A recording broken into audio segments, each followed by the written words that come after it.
Ciao da Federico e benvenuti in questo nuovo video. Oggi mi trovo a Montecchio Maggiore per farvi scoprire la storia d'amore per eccellenza, conosciuta universalmente in tutto il mondo tra mito e leggenda.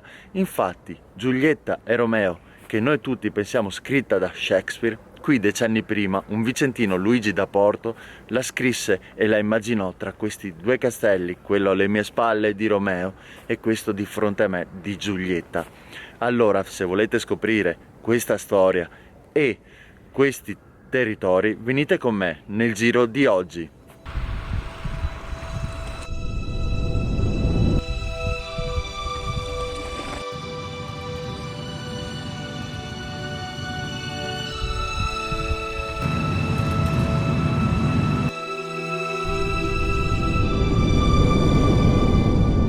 Ma prima di entrare nel vivo della leggenda vado a scoprire il territorio. Oggi in questo mio giro in mountain bike, dopo una ripida salita qui nelle colline che circondano i due castelli, arrivo alla chiesa della Santissima Trinità a Montecchio e si respira ancora l'aria di un tempo, una pace incredibile.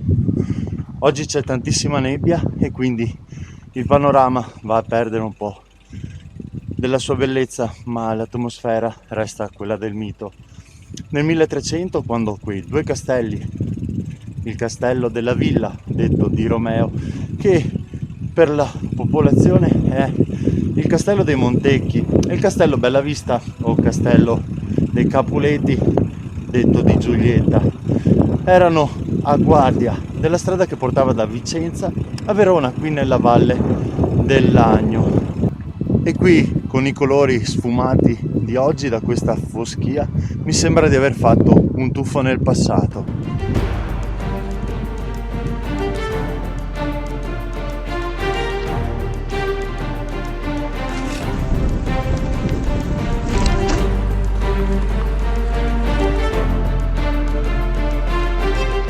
Una bella salita ripida, un percorso, un sentiero nel bosco fantastico che mi ha fatto staccare la spina e immergere in questa ambientazione pazzesca.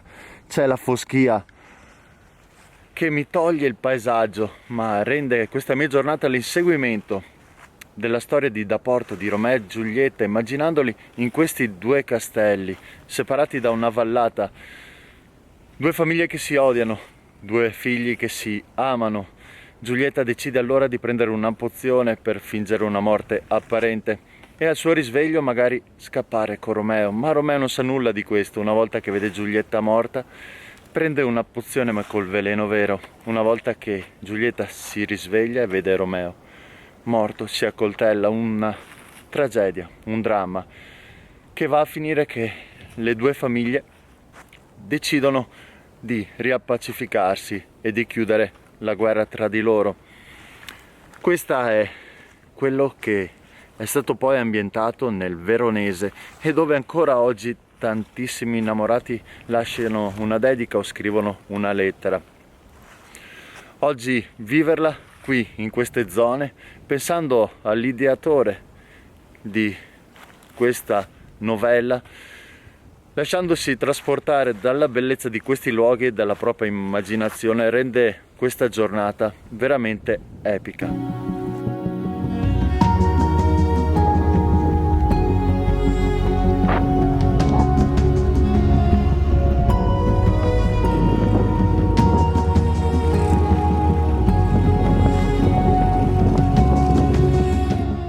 Lungo il percorso trovo anche un lavatoio pubblico, un vero pezzo di storia, incastonato sotto la roccia. Qui un tempo le donne, generalmente nelle famiglie, venivano a lavare i panni sporchi e qui era un posto di ritrovo. E vista l'acqua, con l'occasione volevo salutare Davide, Cristian, Michele, Federico e Manuel, che mi seguono qui sul canale. Sono dei pompieri che lavorano alla base americana del DIN e questo volevo farlo come un saluto collettivo a tutti quei corpi che sono predisposti alla nostra sicurezza. A me in passato è capitato di averne bisogno e non si vogliono sentire un grazie perché è il loro lavoro e la loro passione. E quindi un grazie a tutti coloro che fanno i vigili del fuoco, le forestali, i soccorsi alpini, a tutte quelle persone che ci rendono la vita molto più facile, ci fanno dormire sogni tranquilli, perché sappiamo che sono loro i nostri angeli custodi.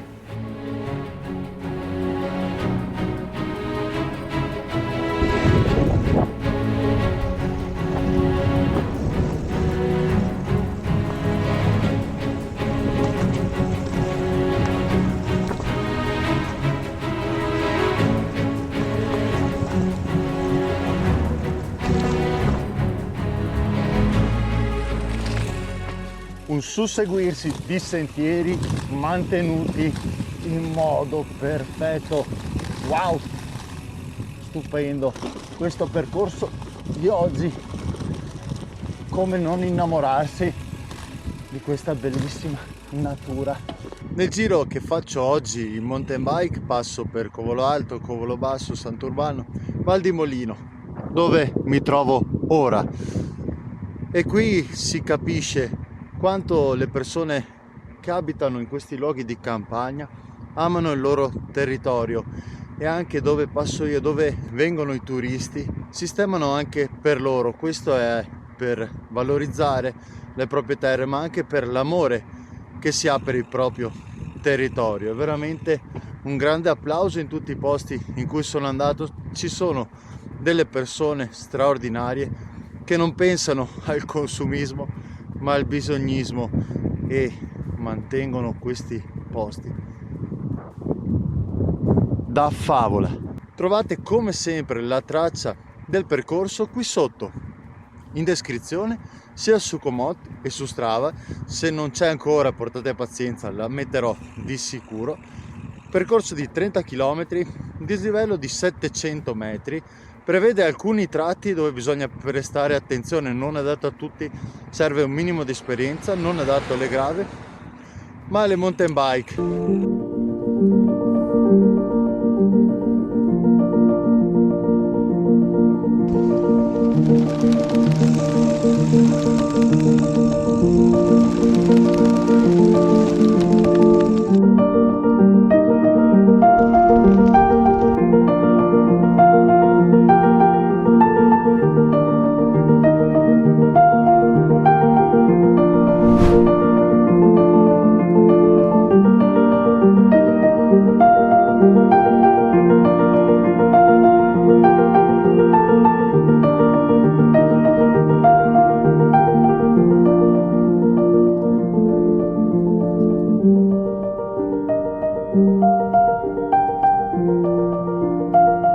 Una storia d'amore veramente incredibile. Qui alle mie spalle il balcone da dove si affacciava nell'immaginario di Da Porto Giulietta per guardare il suo Romeo che le stava accanto, divisi da una vallata.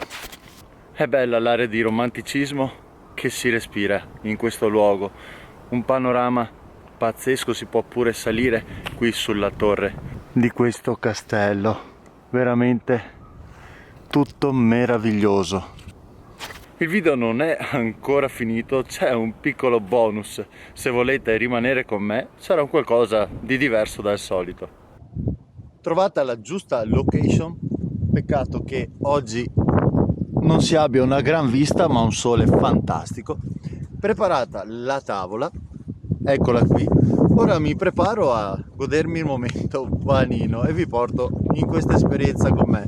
2 belle fette di pane ai 5 cereali, ci metto un po' di insalatina. Purtroppo non avevo l'iceberg in casa, che sarebbe stato gentile, e quindi mi adatterò con un po' di insalatina fresca, sperando non voli via. Ok, ora la parte più nutriente, un hamburger ma vegetale. Qui devo stare attento all'alimentazione. È un buon burger di soia, carote e spinaci, top della forma. Adesso ci aggiungo un paio di pomodori tagliati grossolani,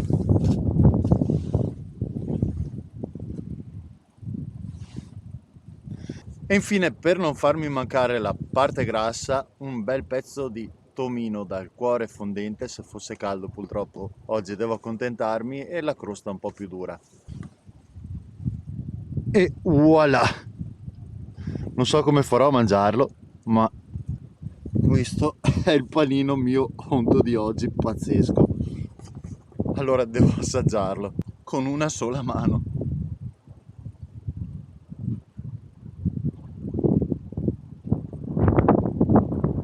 Eccezionale, non è stopposo, si sentono tutti i sapori ed è pure bilanciato. Che dire, mi darà la carica per il resto della giornata. Se il video vi è piaciuto mettetemi un bel like e al prossimo. Ciao da Federico.